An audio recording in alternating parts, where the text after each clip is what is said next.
Okay, good morning and hello to all of you. I hope you can hear me very well. So, this is episode number 15. So, we're live and ready to go. And I can see Ian has joined us, and I can also see that Cameron is there with Mitchell. Hi there.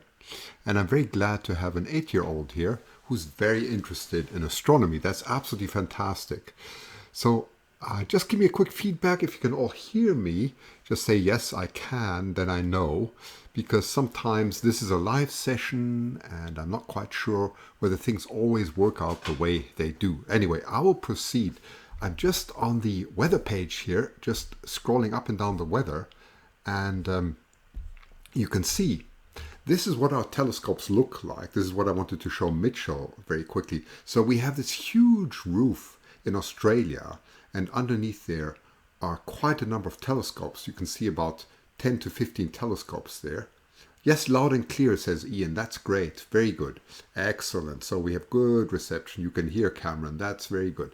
So you see, we have this beautiful roof. And what's unusual is this structure is very different to the normal observatories that you have, where you sort of have a dome-shaped observatory for large telescopes. We operate a lot of telescopes and we have a rollback roof that automatically opens and closes as the weather is good or bad. And we can see exactly what's going on. So we have these live views of the sky. Here is a weather map that we can see. And here, this is the most interesting here. It's completely automated, as you can see. Everything is green. That means you can see there are no clouds at the moment. You can just see that there is some signal here on the pointing out to the humidity. Humidity just means how wet is the air. And the air has about 85% humidity at the moment, which is fairly high. I've been in Siding Spring just about a month ago, and once the humidity was that high, and I remember I had my camera there, the lens completely became wet. It's very, very unpleasant, especially when you have a wide angle lens. So this is just on the limit where our telescopes can still operate. The large telescopes, in fact, the Anglo-Australian telescope can go way above 90% because they have only a small opening for the large telescope and everything is very much kept at the same humidity and temperature at very, very cold, very constant. So they can go much further. But still we can operate today. So it is actually a beautiful, you can see it's a beautiful day and, or I should say, sorry, it's a beautiful night. You can see the moon is still fairly high at 67%. So we just have to watch out. Hi, Jim. Also there, that's good. Been in California overcast for weeks. That surprises me because I always thought Vancouver was overcast. We finally had some beautiful weather here. In fact, gorgeous weather. So I'm surprised to hear that California is that bad. Well, anyway, let's proceed with today's. We've got something really interesting. This is an image that I took of our beautiful Milky Way a month ago. I just enjoy it so much because when you stand in Australia under the sky, everything seems completely three-dimensional. The southern Milky Way is just incredibly beautiful. Why is it so beautiful? Because the most beautiful part of the Milky Way, which we're looking at right now, which is Sagittarius, the whole region of the Scorpion, Sagittarius, and so on, is that region.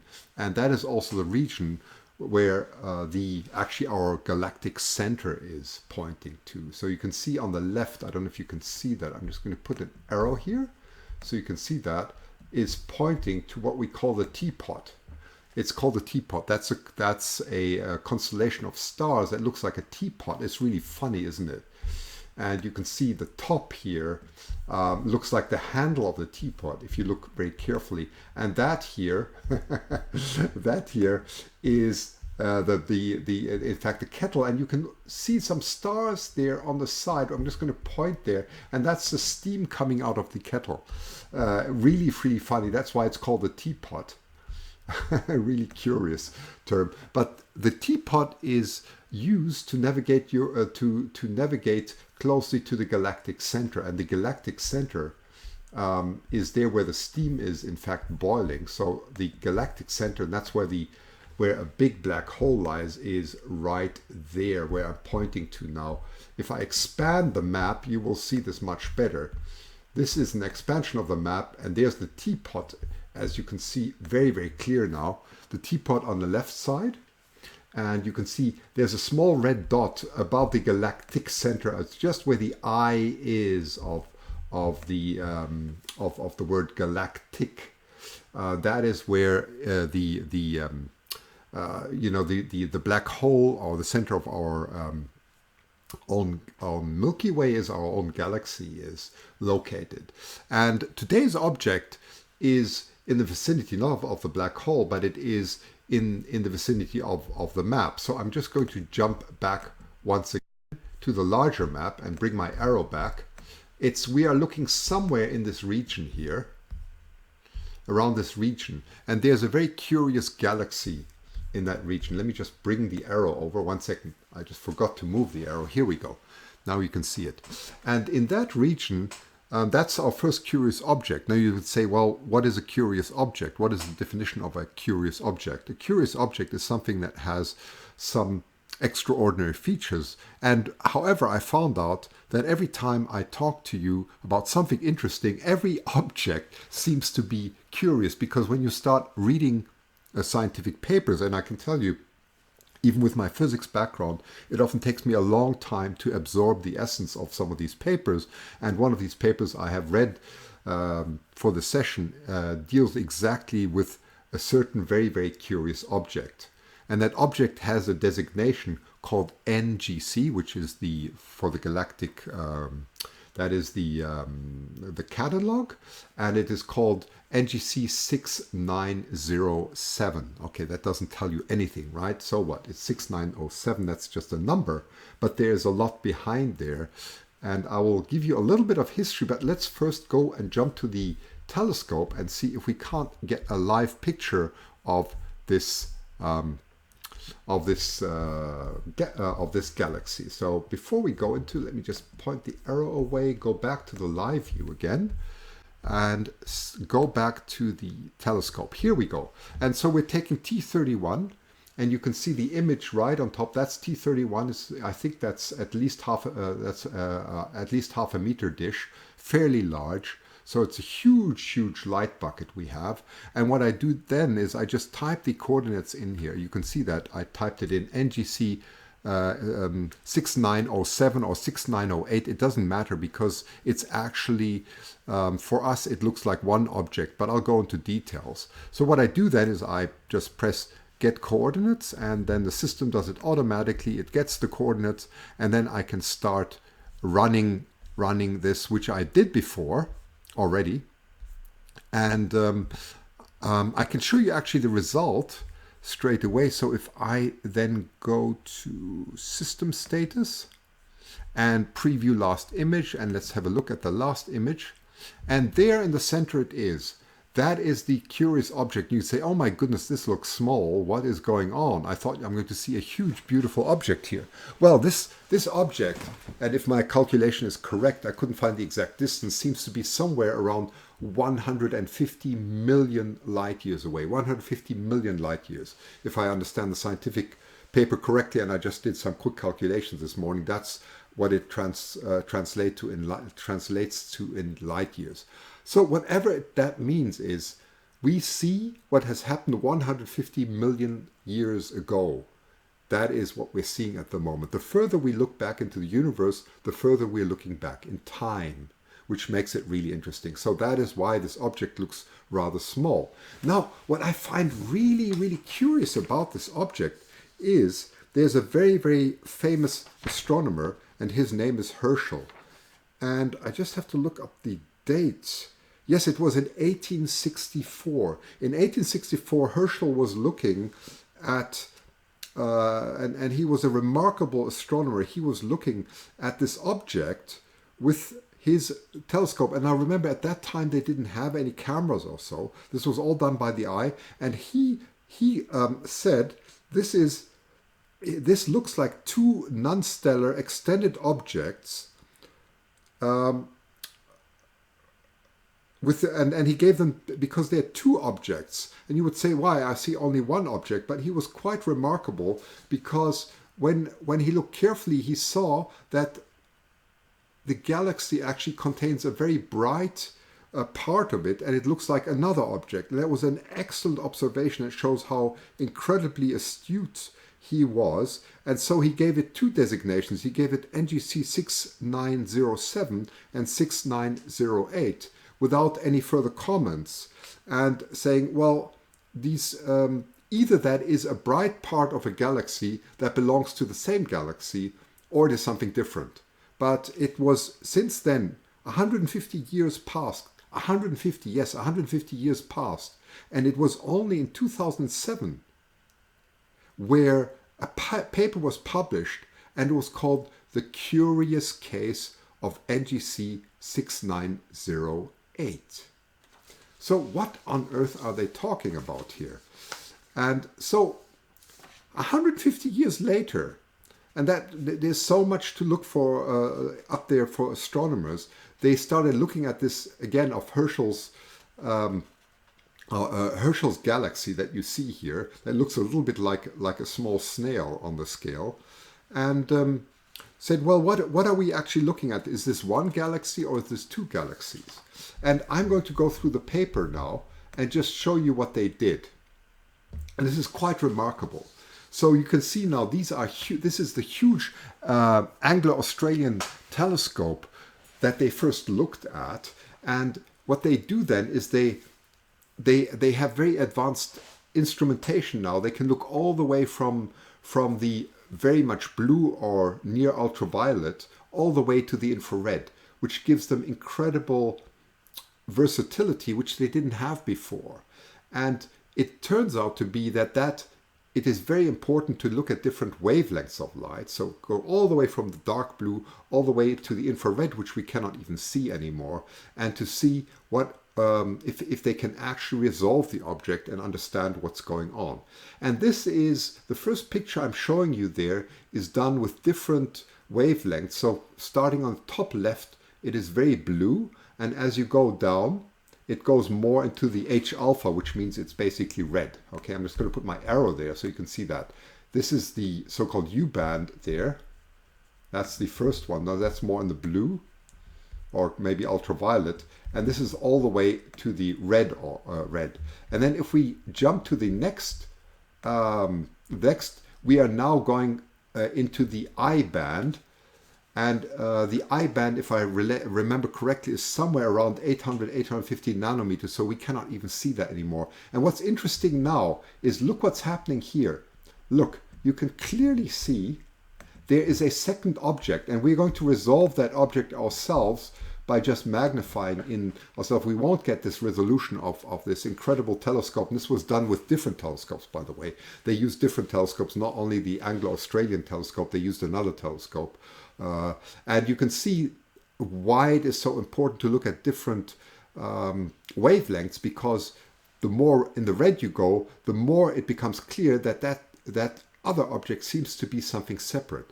But how do you prove that? How do you actually know that this is something separate, although it looks very, very clearly separate here, as you can see. And as you go even more to 1.6 microns, it clearly becomes more and more two objects, right? So let's take a look. I already did this for you. I magnified the image quite a lot. And this is done, by the way, with T27. Okay, that's done with T27, which is our 0.7 meter telescope. And you can see, indeed, that is what he's talking about. This part on top here, I'm pointing the arrow right there now.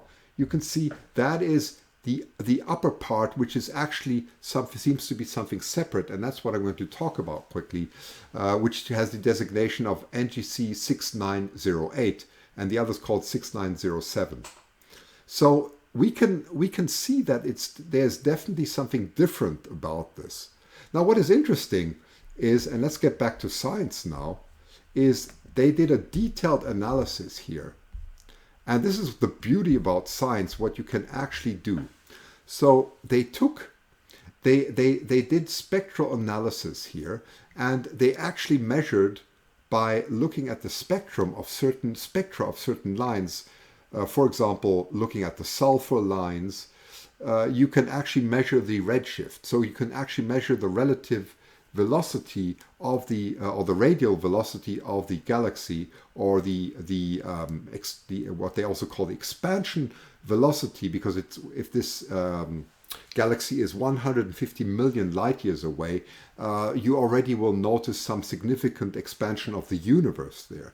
They can actually resolve that, and they looked at the different parts. Look how with incredible detail they looked here at the one galaxy, as you can see on the top, and then the nucleus of the other galaxy, which is NGC 6907, and they actually measured the differences between them and could actually resolve that these are indeed two separate galaxies, which is absolutely phenomenal. So in order to do that, you have to do incredibly accurate measurements. So they actually resolved the spectra and saw that there's a Doppler shift, which means it's a redshift between these two. So these two seem to be two colliding galaxies. And they went even a step further, and I just really love this piece of work, because from our angle, it looks like it's all one. But then they went about and they separated the two. Can you see that? So you have a left image, and that is the original image of NGC 6907, and they separated out of it the other object. By the way, the paper has the wrong designation. Just ignore the, it's supposed to say 6908 there. They just, they misspelled that. If you read the footnote here of the image, it becomes absolutely clear that that is a typo. So that is they were able to separate these two by some very clever subtraction methods and find out, yes, those are indeed two separate galaxies. I think that is absolutely phenomenal work. If you think about the distance and the size that we see here, jumping right back to the image that I was showing you earlier. Let's just jump back to the other screen here. That is the image I was showing you earlier, how minute that object is, and what incredible difficult work they did to actually resolve it. And so that clarifies 150 years after William Herschel first discovered this in 1864, this is finally resolved. Isn't that interesting? So that is the story of NGC 6907 and 6908. What I will do for you also is I'm going to put the images as usual. Just give me 1 or 2 days. I will put them and you will be able to download them. Okay, so that is the curious object number 1. And we're going to look at one more curious object. And this time we're going to jump to a globular cluster. A globular cluster, and let's just see. I'm just going to jump back to my telescope here. Where are we here? 69. This one, I just have to see. This one was, let me just see.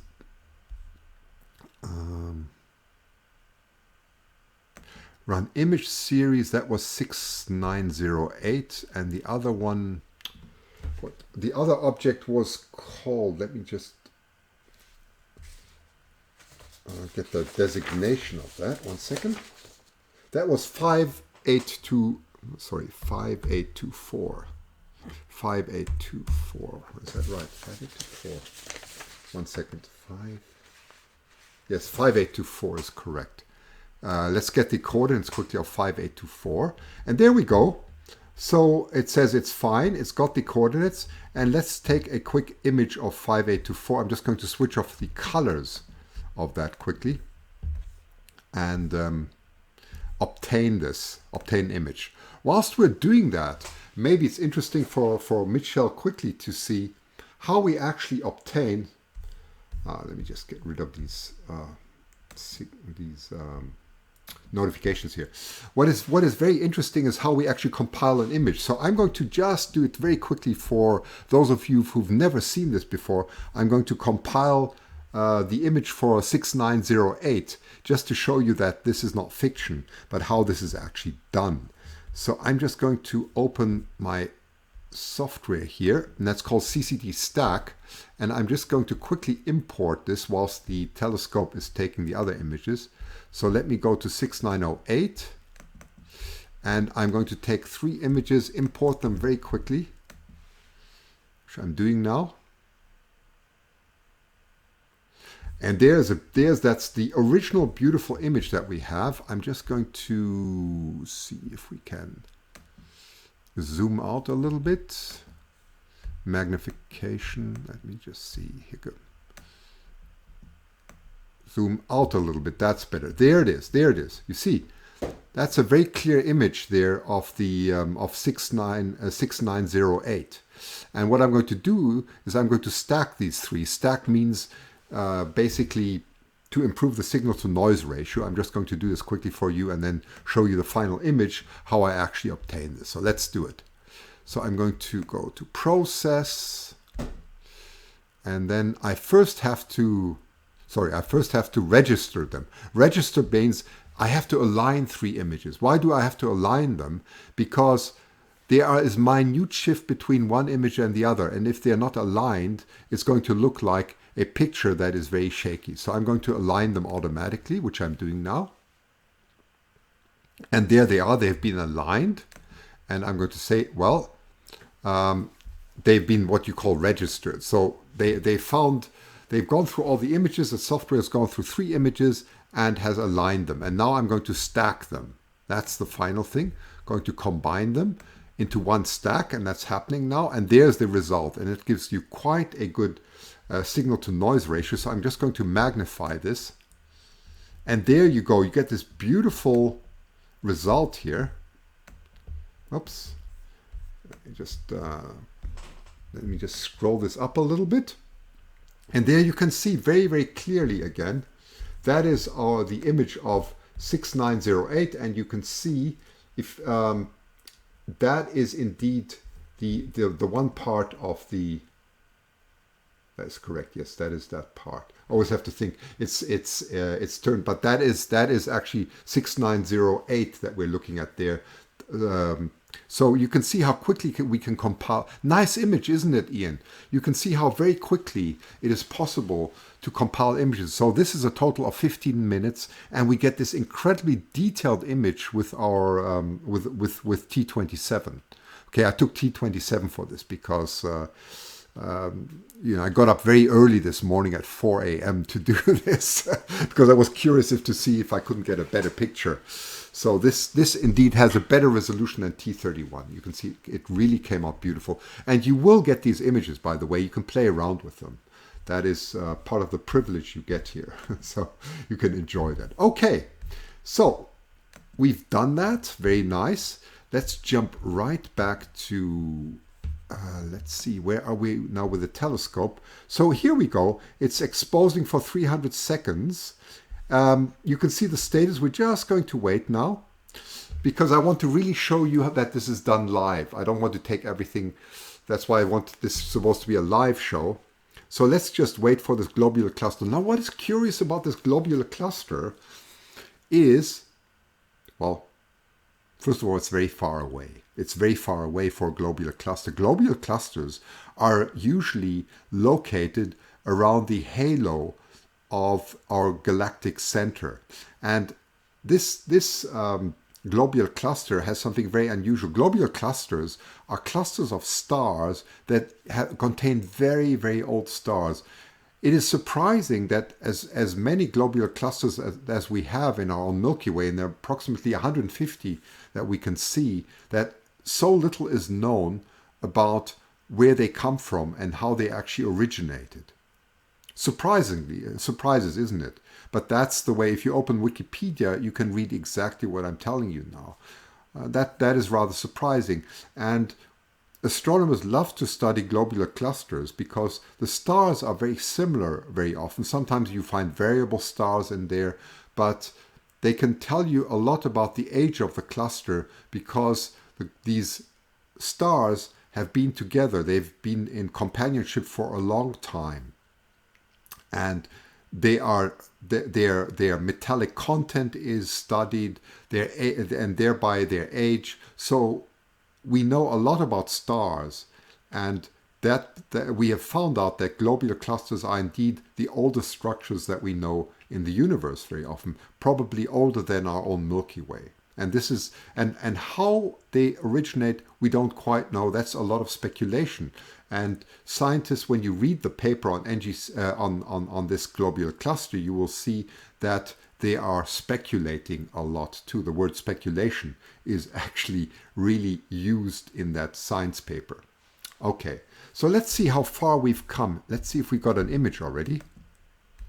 I'm going to go on preview.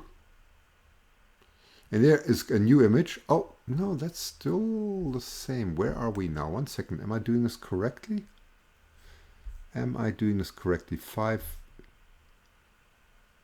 Oh, yes, it's not ready yet. So 1 second. I thought it was, but it's still, we still have to wait a few seconds. Okay, so let's just hang on and wait. So this globular cluster is quite far away. It's about 100,000 light years away. If you think that is about the scale of our own Milky Way. So it's fairly far away, and with large telescopes they've tried to resolve it. So let's take a quick look at it. It's something you can, by the way, observe with your 7-inch or 8-inch telescope from your own garden. It's a very popular object, but the center is difficult to resolve, even with large telescopes. So before I tell you too much, let's just have a quick look at it. Let's see if I got anything else on my notes here. No, that's about it. So let's just hang on.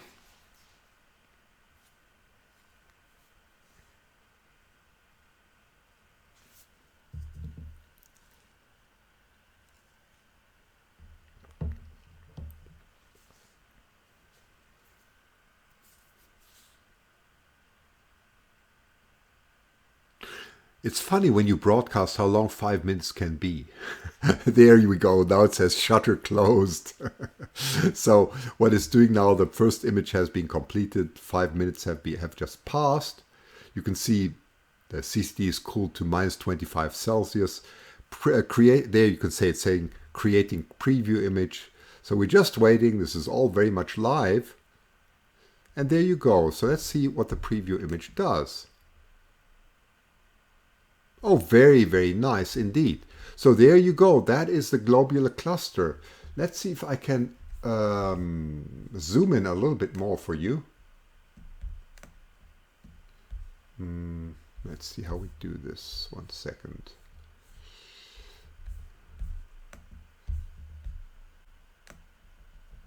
Yeah, that's a fairly good image actually. That's a fairly good image of a globular cluster. So globular clusters typically consist of 10,000, sometimes 100,000, and the huge globular cluster, the hugest that we know, is Omega Centauri, contain, I think, if I remember correctly, up to 1 million stars. It's huge, huge. And they're very bright. If you lived in the middle of a globular cluster, I think I mentioned this a few sessions before, it would be like living in a very bright city. We wouldn't actually know what the universe looks outside. We're lucky that we don't live inside such, such a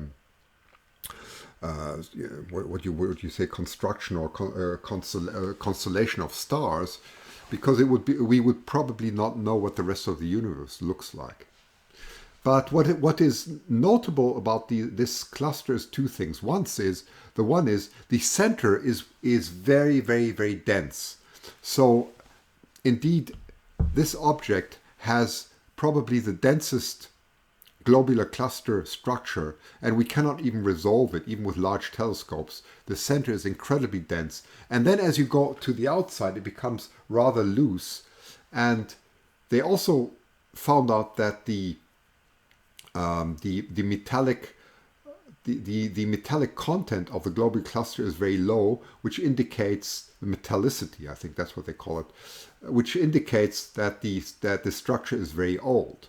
But now comes the speculation. That's the part that I wanted to tell you, without jumping into scientific details, because this is a very complex paper, because they do a detailed nucleosynthesis analysis. So there have been the nuclear reactions that have undergone within a star lead to more and more heavy elements, and they've looked at the heavy elements and thereby concluded that this is a very strange object, and they believe that this has probably been created from a dwarf galaxy. Now, what is a dwarf galaxy? A dwarf galaxy is a very small galaxy, not like our own galaxy that contains 100 billion stars, that maybe contains a couple of million stars, and that is the remainder of a dwarf galaxy.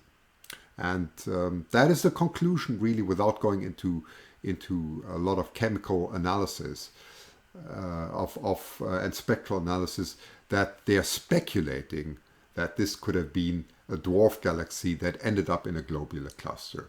Who knows, right? Who knows what happened? And this picture is taken 100,000 years ago. That's what you can say, although we've just taken it. Yes, and this brings us to the end of today's session. I hope you enjoyed it. We've looked at two curious objects, and it turns out that nearly every object is curious. I don't know if you remember that I was talking a few episodes ago about the black eye galaxy. Now, the black eye galaxy looks exactly like a black eye, and it looks incredibly strange. It also looked like two galaxies have collided and merged. And it has a counter-rotating disk, which is crazy. So it means the disk, the inner part is rotating in one direction and the outer part is rotating in the other direction, which is really absurd. And so there are so many curious objects that we have in the universe. And remember that all these things that we're seeing here, even the globular cluster is within the reach of our own Milky Way. And then the galaxies, of course, even the one that is 100 million light years away, is still fairly close. And as you go further and further back, you will need larger and larger telescopes, and that is going to be the next generation of telescopes and the next generation of instruments that is going to unveil more and more of the interesting secrets that we have in the universe. So there's a good future for astronomers. Remember that, Mitchell, you're going to enjoy that. The future is all yours. Well, on that note, I wish you a very happy Saturday, wherever you may be. And do join me next week. Next week we're going to have something really interesting. I'm going to talk about image processing of one of the images that went absolutely viral in the internet that I took. I think you're going to enjoy it. It was a discovery that I made of composing an image into something very unusual. I'll talk to you and I'll explain to you how I've done it. Yeah, thank you, Ian, for that kind note. Thank you, Cameron. And have a wonderful day. I hope you enjoyed this session, and I'm looking forward to seeing you very soon next week. And do tell your friends about it so that we can expand.